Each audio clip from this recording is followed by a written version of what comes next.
Writing a solo book is very quiet for me because, normally like Jim picks up the phone, he will not hesitate to call and tell me what I'm doing wrong. And he's been doing that enough. I mean, we've written 5 books together. So even when I'm writing a book on my own, I can almost hear him like over my shoulder. If I write a paragraph and it's just like that's too long, like you can tell that same thing in 3 sentences. You don't need five. Like I can just hear him. So like it comes across in the writing. But behind a closed door, a lot of times books come together in pieces. So I had Abby and Brendan Hollander, the two lead characters. I had them in mind for a while. It was basically a husband and wife. They're suffering a marital problem. The husband came very close to cheating. It wasn't quite infidelity, but it was enough to land them on the therapist couch. And that was a story that I knew I wanted to write, but I kind of put it on the back burner because it just didn't feel it felt like it was half baked. I needed something else. And one night, my wife and I were having dinner. Totally unrelated conversation. My wife does real estate. She buys a lot of houses and she flips them. She's got a lot of Airbnbs and VRBOs. She had bought this big house in Georgia, and when I say big, it's huge. It's like 8 or 9 thousand square feet. It's got, I think, 12 bedrooms and 7 or 8 bathrooms. And we were just talking about, like all the work that needed to happen in this house. And over dinner, I just brought up this company called Bath Fitters, which we've all seen the commercials. They come in and in one day they basically do a facelift to your bathroom, and it's all cosmetic stuff. And if you don't have any plumbing issues, they can do that. But we talked about it over dinner because it was a quick, easy way to fix all the bathrooms in this house. And then that night, a couple hours later, we both started seeing ads for bath fitters show up on our various devices. They showed up on our phone, our Facebook feed, on Hulu when we were watching television. Now, keep in mind, neither of us actually typed bath fitters into a device. We just spoke it out loud. So I started researching this and went down this rabbit hole and realized that in the terms of service for our phones, and this is whether you've got an Android or an iPhone, we give them permission to listen to our conversation. So even right now, as you and I are talking, my phone is sitting right off over here. It's listening to every word that I'm saying, and it's grabbing any words that it thinks it can use. Like in the case of bath fitters, it draws that correlation to an ad, and they sell that information back to whoever is willing to buy it. Once I had that, I kind of merged the two pieces together. So basically, the technology coming together with this couple that's having trouble. So while this couple, they're in their therapist's office, they tell the therapist everything that's going on, what's been happening. The therapist tells them or recommends that they download an app to their phones called Sugar and Spice, which is essentially Truth or Dare for adults, to help them get closer and bring their marriage back together. And they do it. And it starts off with fairly simple, tame, little requests here or there. But they gradually get more and more taboo until the wife receives a message that says, "Would you kill a total stranger to save someone you love?" And her friend clicks on that message and immediately pops up a map with a pin and a timer. And from there, hijinks ensue.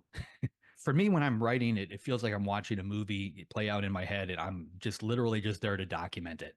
And a movie like this or a book like this basically takes place in real time. So when I get up from my desk, it's almost like hitting the pause button on a movie, and then I come back to my desk and I hit that pause button again and pick back up. The writer in me, basically what I do from a process standpoint, I write every morning, first thing. I get up, I have breakfast really quick. I turn off the internet because if the internet's there, it's going to distract me. And I sit down and write. And I basically start by reading whatever I wrote the previous day and going back and cleaning it up and editing it. And that's usually, I do about 2 to 3 thousand words a day.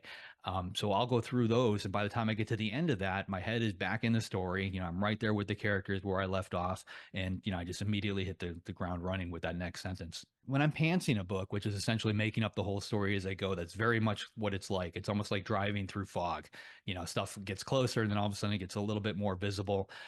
Typically, my brain stays about 1 or 2 chapters or so ahead of where I'm physically writing. So I always have I know where I'm going with it. Even when I'm pantsing a novel, though, I've got a good idea of how I want to start the novel. So I've got a beginning. I've got at least 1 or 2 events I want to see happen in the middle of the book, and I usually have an ending in mind. That ending isn't always what plays out on paper, but it gives me a destination. So if you think of it like a map, like I'm basically driving in that straight line, I can veer off into the weeds if I come up with something that might work, but I have to get back to that road again, and eventually I'm going to get to that end point. And I think by having a end point in mind, my subconscious will eventually get me there. And it may not, a lot of times it's not the ending that I originally envisioned. I mean, you brought up The Noise with Patterson. I think we wrote 6 different endings for that book. book. We had a lot of people weighing in on that one too. It got optioned by E1, a production company, very early on. So producers and directors and studio heads, they were all reading this book as we were writing it. So everybody was weighing in on where it needed to go. So, depending on the project, you just kind of take those suggestions and incorporate them. I've got two things going on. I recently signed a new deal with Simon and Schuster.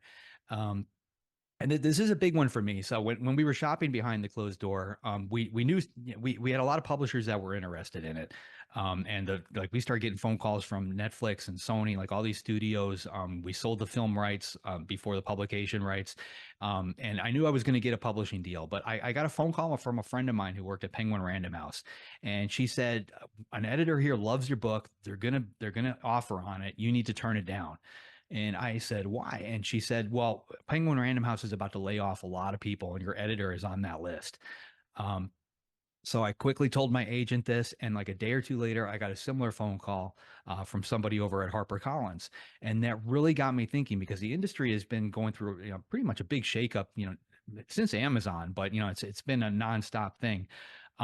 And they haven't, primarily the bigger publishers haven't really changed a whole lot. They don't change the way they put out books, the way they promote books, the way they, handle their authors. They haven't changed their business model to basically adapt to the 21st century. So I think we're kind of seeing the end results of that. They're being forced to lay people off.